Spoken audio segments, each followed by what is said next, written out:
Et merci d'être avec nous sur TV5 Monde. C'est l'heure de votre grand angle. On va parler agriculture urbaine aujourd'hui.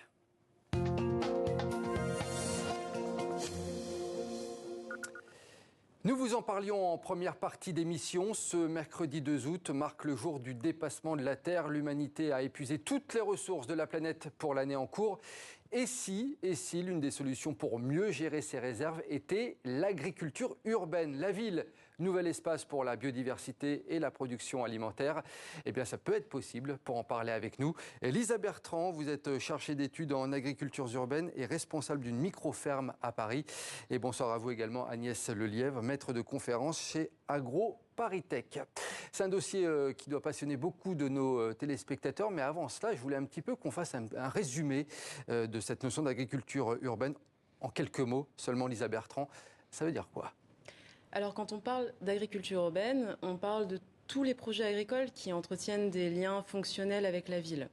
Donc évidemment, on peut parler notamment de fournir de la nourriture aux citadins, mais ces projets qui prennent des formes très diverses remplissent des services pour la ville qui sont aussi sociaux, environnementaux.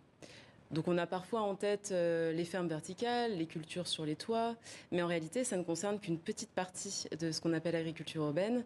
Et on peut aussi parler des formes non professionnelles comme des jardins familiaux, des jardins partagés qui existent en fait depuis très longtemps. Alors il y a, si je comprends bien, pour se nourrir par exemple, mais aussi recréer du lien, c'est ça que vous êtes en train de dire ? Exactement, l'agriculture urbaine peut être un outil aujourd'hui pour créer des espaces de lien social. Pourquoi pas de mixité sociale.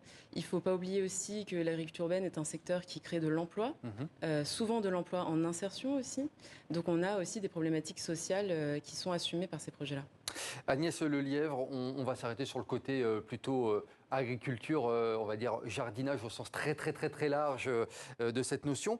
Quels sont les avantages de l'agriculture urbaine ? C'est de la production en cycle court, c'est ça notamment ? Alors, l'agriculture urbaine, elle se matérialise, elle se concentre sur la haute valeur ajoutée, ou des choses qui ont vraiment besoin d'être près du consommateur. Donc, c'est majoritairement des fruits et légumes, des œufs, du lait, des fois, en fonction où on est. Et l'avantage aussi, c'est que souvent, on va avoir une production plus respectueuse de l'environnement. On voit bien tout ce qui est agriculture urbaine en France, par exemple, vont être sans pesticides de synthèse. C'est du bio sans être du bio, entre guillemets, voire parfois même du plus que bio. Il y a un pays modèle en la matière ?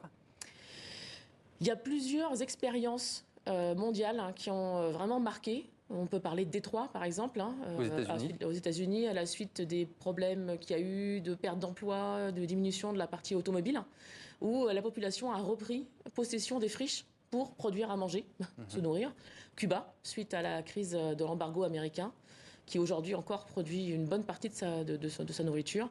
Et puis on a tous les pays d'Afrique, qui n'ont jamais perdu, eux, leur production locale et qui produisent énormément de fruits et légumes et d'autres, voire même d'autres, même fois du riz. Je crois que justement, on a sorti des chiffres qui sont vraiment parlants concernant cette agriculture urbaine en Afrique. 70 voire 80% des besoins en légumes pour la population de Dakar notamment est couverte par cette agriculture urbaine, jusqu'à 90% à Dar es Salaam en Tanzanie. Pourquoi est-ce que ça marche aussi bien sur le continent africain, Lisa Bertrand ? Alors ce sera plutôt Agnès qui pourra répondre sur cette question-là. Alors Agnès Lelièvre, justement, donc, sur le continent africain. Alors sur le continent africain, ils n'ont en fait pas une fabrique de la ville qui a été comme chez nous. C'est-à-dire que chez nous, au fur et à mesure, le terrain coûte cher. On a de plus en plus mis l'agriculture de plus en plus loin, surtout qu'avec le transport, le train, les camions frigorifiques, on pouvait faire venir de loin les choses. En Afrique, ils n'ont jamais perdu ça et il y a des zones en fait qui ne sont pas constructibles et qui restent dans la ville et qui sont restées utilisées. Et puis il y a des zones informelles où en fait sur des bords de route, des familles vont produire ou dans leur cours de jardin, elles vont produire pour se nourrir elles-mêmes. Donc c'est une solution à court et moyen terme pour certains besoins de la population. Ça c'est très important en fait. Oui, c'est ça. En fait, ça va permettre de nourrir à la fois la famille et puis le surplus va être vendu sur le marché et va permettre d'avoir un revenu qui va permettre la scolarisation ou d'autres choses importantes pour permettre ces familles de se développer. Ça, c'est un exemple vraiment parlant, effectivement, en Afrique. Lisa Bertrand, je crois qu'à Avignon, en France, là aussi, il y a des exemples à suivre. Oui, tout à fait. Avignon fait partie des grandes villes françaises qui a avancé sur la question de l'autonomie alimentaire. Alors après, dans un contexte donc français, mais des pays du Nord en général, l'agriculture urbaine a bien sûr une vocation alimentaire, mais qui est limitée. On peut quand même mentionner la portée de l'agriculture urbaine en contexte de crise, par exemple. On a mentionné tout à l'heure Détroit, mais il y a d'autres exemples. Lors de la crise financière de 2008, par exemple, on a vu se construire des jardins d'autoproduction alimentaire en Andalousie, en Grèce, mais aussi dans des villes de France, où en fait l'autoproduction par les habitants des villes a vraiment contribué à leur équilibre alimentaire. Eh bien, la transition est toute trouvée, Lisa Bertrand, puisqu'il faut savoir qu'à Paris, il y a aussi un bel exemple de réussite, puisqu'on y trouve la plus grande ferme urbaine au monde, sur le toit du parc des expositions, c'est dans le 15e arrondissement. On a été faire un reportage là-bas, on va en reparler après, parce qu'on va le commenter, effectivement, ce bel exemple de réussite. C'est un reportage de Louisa Abrit et Pascal Lachambre. Pour se fournir en légumes, au lieu d'aller à Rungis, comme tous ses collègues, Adrien a seulement besoin de faire quelques mètres. Ce chef cuisinier rend visite à son voisin Valentin, maraîcher dans la plus grande ferme urbaine en toiture d'Europe. C'est vraiment le moment où on va récolter nos produits, on va se mettre en place, on va les traiter. On va faire ce qu'on appelle en cuisine de la mise en place, donc traiter le légume, le mettre en place pour le service du soir, qui commence à 19h exactement. Au menu du jour, de la fleur de courgette farcie. Ce n'était pas prévu, mais c'est l'un des avantages d'être si proche de son fournisseur. Moi, le but, c'est vraiment faire du ultra court en fait. T'as pas tous les points relais que tu peux avoir dans l'agriculture classique.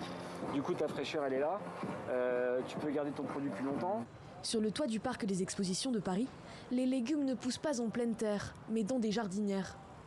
Et même si elles sont visibles depuis la terrasse, en apprenant la provenance du contenu de leurs assiettes, les clients sont toujours étonnés.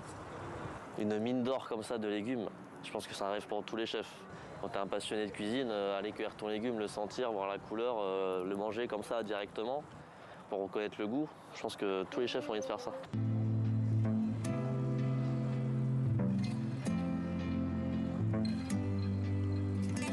Alors là, on a récolté les jolies fleurs de courgettes de ce magnifique potager. Et on va aller directement dans ma cuisine qui est juste derrière pour pouvoir les cuisiner. Chaque jour, 200 kilos de fruits et légumes sont récoltés. Avant de mettre en place une nouvelle carte, Adrien discute avec Valentin pour s'adapter à sa production.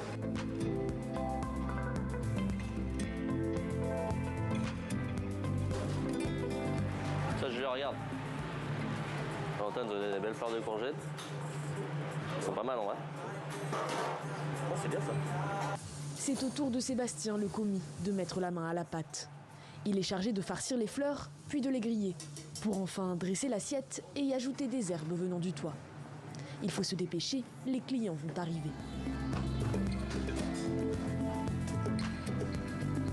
Ils sont à côté de la ferme urbaine, mais ils ne se doutent pas que ça vient d'ici en fait. Et je pense qu'ils n'ont pas encore l'habitude, surtout à Paris je dirais, de manger des légumes qui sont juste à côté du restaurant. C'est plutôt rare en soi. Donc il faut leur expliquer et il faut leur vendre justement la qualité de ce qu'ils ont dans l'assiette. C'est hyper important. Entre la cueillette et la dégustation, il s'est passé près de 3 heures, contre plusieurs jours pour un fournisseur normal. Mais les légumes en circuit court ont un coût environ 40% plus élevé que les autres. Ici, l'assiette de fleurs de courgettes est vendue à 12 €. Un prix justifié par la qualité des ingrédients et par le cadre. Alors, une petite précision, hein, c'est la plus grande ferme urbaine en toiture, bien entendu, au monde que l'on trouve sur le parc des expositions. Je voyais réagir juste Agnès Lelièvre en un mot sur le coût de production. Vous n'étiez pas d'accord avec cette explosion des prix ?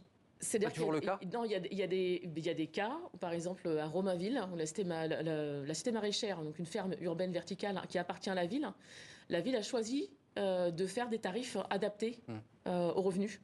Et donc, en fonction de votre revenu, vous avez une petite carte, ça ne se voit pas, personne ne voit qui vous êtes, mais vous ne payez pas le même prix. Donc parfois, on a des bons produits au moindre coût. Lisa Bertrand, vous êtes responsable d'une micro-ferme à Paris. Dites-nous en plus comment vous l'avez créée, pourquoi et en fait, qu'est-ce que vous y faites tout simplement dans cette micro-ferme ? Donc on a créé cette micro-ferme avec l'association Urbanescence.